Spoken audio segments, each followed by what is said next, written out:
What's going on, everyone? Kurt Weidner here in the Team Animal Training Compound, and got a new video for you today. Today I want to talk about 4 keys for attaining success in fitness. Okay, and that's regardless of what, whether you're a bodybuilder or you're a power lifter or you're just somebody looking to get in better shape or whatever it be. Okay. So the first thing I want to talk about is having goals and why it's important to have goals and how to go about setting goals. So, there's some people that just walk in the gym and they're kind of training, they're going through the motions, and they're not really sure why they're there, what they're working towards. And that's the first thing that's going to set you up for failure, is you need to actually have a goal that you're actively working towards every day you step foot in the gym and, when you go about the rest of your day. So you need to have goals. So with that being said, your goals need to be clearly defined.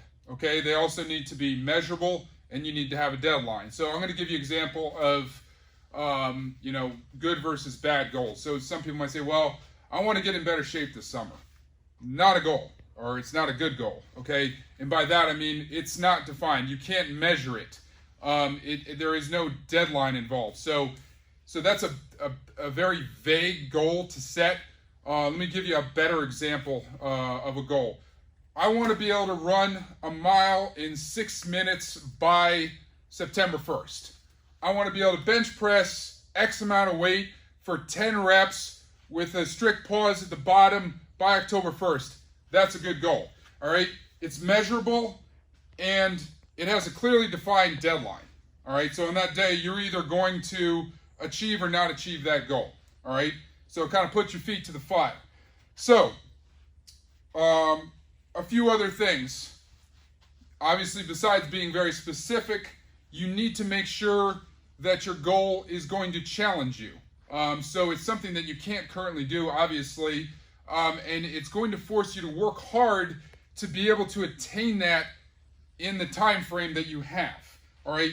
With that being said, it needs to be attainable. It needs to be realistic. So let's say I bench press 250 pounds right now, and I say, well, I want to be able to bench press 400 pounds by November 1st. Well, that's ridiculous, okay? Even if I started hitting all the drugs in the world, it still ain't going to happen. So it needs to be attainable. It needs to be, like I said before, it needs to be measurable, and you got to have a deadline. One thing that I would like to add is that I think it's good to have multiple goals that you set. So not putting all your eggs in one basket, but something that kind of encompasses your total fitness level. So maybe have some strength related goals. I want to be able to bench this amount of weight for this number of reps, or be able to do 4 sets of 10 with this weight by this date. Same thing with a squat or a deadlift. But then I also, from a performance or cardiovascular standpoint, I want to be able to run a mile in this time, or I want to be able to run 3 miles in this time. And then maybe along those lines you have like a weight gain or weight loss goal, whether it's losing a certain amount of weight, gaining a certain amount of weight, or even looking at calipers like body composition. You take your 7-point skin caliper test and be like, these are my measurements now. I want to have my total skin fold count at this amount by this day. So I want to reduce my total measurements by X number of millimeters by this date. So you have all those goals. You don't have all your eggs in one basket, and you're looking at your fitness from a larger standpoint. Kind of looking at everything, a little bit of strength, a little bit of body composition, a little bit of performance, etc. So you have your goals. Next thing is what you need is a plan of action. All right, you need a well thought out, calculated blueprint or plan that you are going to execute on a regular basis, daily, weekly, monthly, that's going to enable you to reach those goals that you set. All right, so first off, you need a workout program. So are you going to follow a 7-day split? Is it a 10-day rotating schedule? How many days a week are you working out? How much time are you going to spend in the gym? What exercises and movements, body parts are you doing on given days? These are things that need to be thought out and planned ahead of time. Okay, when you walk into the gym each day, you need to know, what you're going to do. What are your rest days, your days off? Is it a complete day off? Is it active rest? All of these things have to be decided. When do you do your stretching and your mobility? So you need to determine all those things. Now that kind of encompasses the workout aspect of it, but then there's a lot of things you do outside of the gym that are just as important, that are going to determine your level of success. So like your nutritional program, what are your macro targets? How much protein, carbohydrate, fat, and fiber do you need on a regular basis? Are you going to do carb fluctuating within that? What day are you going to cook and prep all your food for the week? What is your sleep schedule? What time do you need to get to bed? What time do you need to get up in order to get everything done? So that's number 2. You need to have a very thought out, calculated plan of action for every aspect of what needs to be done on a daily and weekly basis. Third thing, you need to do it. You need to consistently execute that plan. You came up with that plan. Now you need to put in the work. You need to do it every day, okay? And you can't let anything get in the way. So what do I mean by that? Well, the first thing that's going to get in the way are other people. And unfortunately, a lot of time, it may be your friends and it may be your family, okay? You have this goal of something that you want to achieve, and that's important to you. It's not important to anybody else. Your friends or your mom or dad or sister or brother, they don't give a shit whether you bench press whatever you want to bench press, or squat whatever you want to squat, or improve your body composition. And I don't mean that in a mean way. It's important to you. So you're the only person that's going to make sure you do what you need to do. So if your plan says, well, Friday after work at 5 o'clock, I need to do my deadlifts and these auxiliary movements, and then after work your buddy calls and is like, hey, we're going to go out for drinks, you want to join us?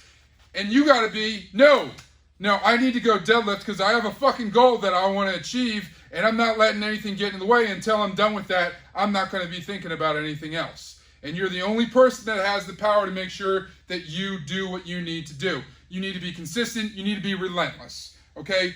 The other thing that can get in the way of you and your plan is you, okay? And by that, I mean, you have this plan that you thought out, you decided on it, you got to stick to it. You chose a path, stay on the path. Now, you can read, you can educate yourself on other things, but don't be one of these people that every few days you're like, well, wait, what? That person's doing something different. Oh, well, I have a fluctuating carbohydrate plan, but oh, wait, this person's doing keto, or I read a good article on keto. Maybe I should try that. No, okay?